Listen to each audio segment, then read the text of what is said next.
Fire and Ice, which is written by Robert Frost. As I told you students that Robert Frost is an American poet and he knows very well how to express in limited words the plethora of emotions. He talks about human beings, their behavior in a short but a realistic manner. He has won 4 Pulitzer Prizes. This poem which we are going to see, Fire and Ice, talks about 2 basic human emotions. That is, fire symbolizes desire and ice symbolizes hatred. These 2 strong human emotions add their potential of self-destructing human emotions. The power of these 2 emotions and their destruction power, that how they can destruct the entire living beings or the lives of the human beings. See students, if we have a strong desire for something, that desire will lead to cruelty, that desire will lead to restlessness and will snatch away your peace one day or the other. Similarly, when he is comparing that with ice, the coldness of the ice has a power to create numbness. Similarly, when we are hating each other, when one human being hates another, he has a feeling of hatred towards the other living being. That causes numbness in his heart towards the other human being. That causes insensitivity in his heart. That can also lead to the end of human life or the end of relationships. This is what is the basic theme which Robert Frost has highlighted in the poem Fire and Ice, wherein fire stands for human desires, lust, greed which has a never-ending limit, and I stands for the hatred which or the coldness which we are having in our heart towards the fellow living beings. Okay students, so as we see the theme is also about these 2 self-destructing human emotions. Why these 2 human emotions are self-destructing? Because these 2 human emotions can bring an end to the world one day or the other if we are not able to control our greed, if we are not able to control the insensitive or the cold feelings, the hatred feelings towards each other, one day or the other day, it is said that the world will come to an end. Now let us see the poem, what it speaks about. Some say the world will end in fire, some say in ice. For what I have tasted of desire, I hold with those who favor fire. Now in the first para, the poet says that some people say that the world is going to end in fire. Some people say that it will end in ice. Here in the first line itself, he is talking about these 2 human emotions and the conflict which we are having from ages, that if the world has to end one day, what will be the factor for that ending of the world? Either it will be the desires or it will be the hatred which we are having.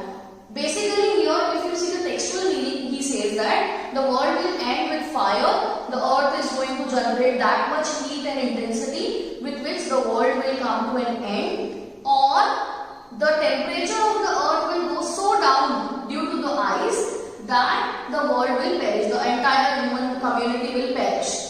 So this is what the textual meaning is. But if you see the hidden meaning or the symbolism what he is using here, the desires which we have, the desire for attaining something, the desire for having some position, the desire for achieving money or car or any commodity, that desire gives you restlessness. That desire takes you towards the path of cruelty, bitter feelings you have. That is what he is telling. And then he says that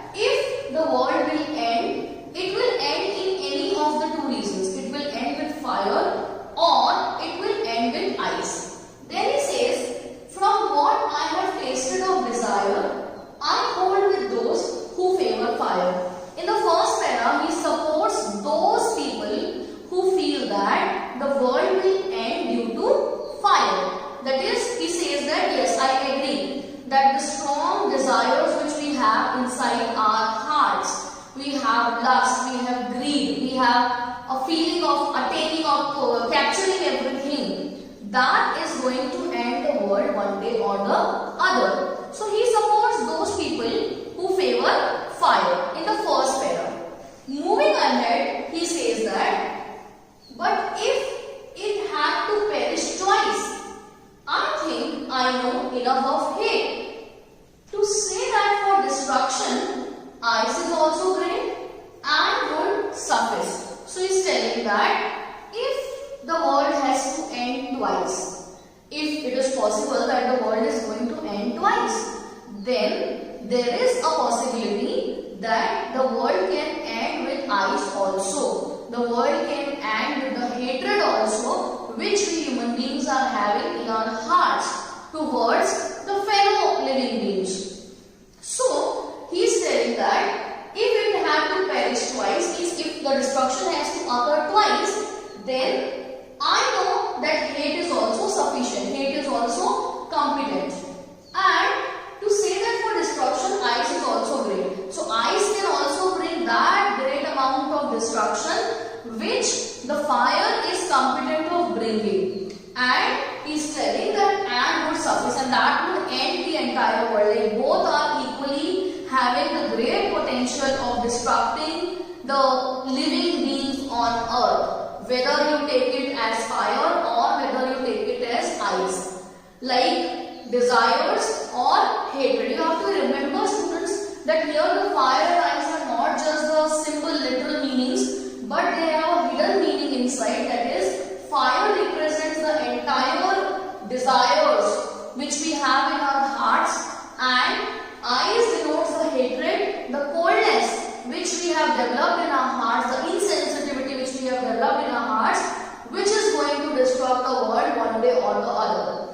Basically, by the means of the poem, the poet wants to highlight the two basic human emotions which we need to control so that we can save the world.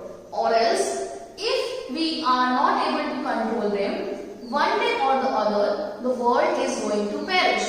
The living community is going to perish. This is the meaning which we have seen here. If we see now the rhyming scheme of the poem, the first pair, the last words we'll check out: fire, desire, and again it's fire, and then ice. So fire, desire, and fire, that is A, and this ice is B. So for the first para, the rhyme scheme would be AB, AA. For second para, we see twice and ice, hate and great, and surface. This is also similar. And then hate and great. So this is A, this is A, this is A, this is B, this is B. So AB, AB, A. This is the rhyme scheme for the second part of the poem. So this is the rhyme scheme which we have discussed. Coming towards the figures of speech. Now what are the figures of speech used in the poem? The first figure of speech, as you can see, assonance. What does assonance mean? Repetition of the same vowel sound in the particular line. Assonance is there in this line when we see I hold with those who favor fire. So O sound is repeated there. That is assonance. When the repetition of the vowel sound is there, that is the first figure of speech, assonance. When you talk about alliteration, alliteration means repetition of the consonant sound in the same particular line. Okay. So now in the next, the words should be next to each other. So some say,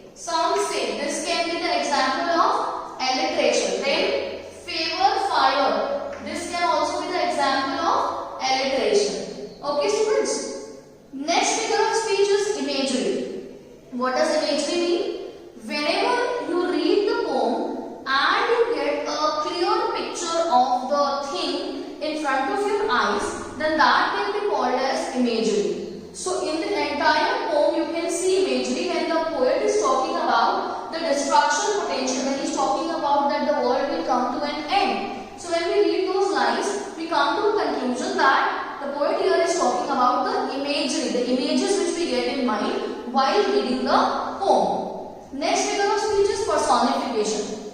Personification means when a non-living thing is given a human characteristic. Okay, so here he says, some say in ice the world will end in fire, and he says that what I have tasted of desire, those who favor fire. So here you will find that in this entire poem there is a personification given to fire and ice, that they are representing the human desires and they are representing the hatred, the coldness which we are having. Last figure of speech, enjambment. In the previous poem also we have discussed what is enjambment. Enjambment is a figure of speech which is used to show the lines in continuation. When the lines of the poem are in continuation without any punctuation mark, then it looks like a complete sentence, and that is called as enjambment. Okay. So in the first line, world will end in fire, some say in ice. So after fire there is no punctuation mark. So these two sentences can be said as in enjambment. In the entire poem, the third, fourth line also, in the next line also, you will see that the lines are in continuation without the punctuation marks. So this becomes enjambment. I hope students this poem is clear. One more time, the things which you need to remember, I will just revise. First thing what you need to remember is the symbolism used in the poem. कि fire जो है, it represents the desires, and ice represents the hatred which we have in our hearts towards the fellow living beings. The basic agenda talked about in the poem is these human emotions and their self-destructive potential. Self-destructive मतलब इन चीजों की वजह से कभी ना कभी सब कुछ नष्ट हो जाएगा. Why? Because these desires will lead you to cruelty, to hatred and coldness, insensitivity towards the other human being, and because of all these things, one day the entire world will come to an end. So that's all for today's class. Good day, students.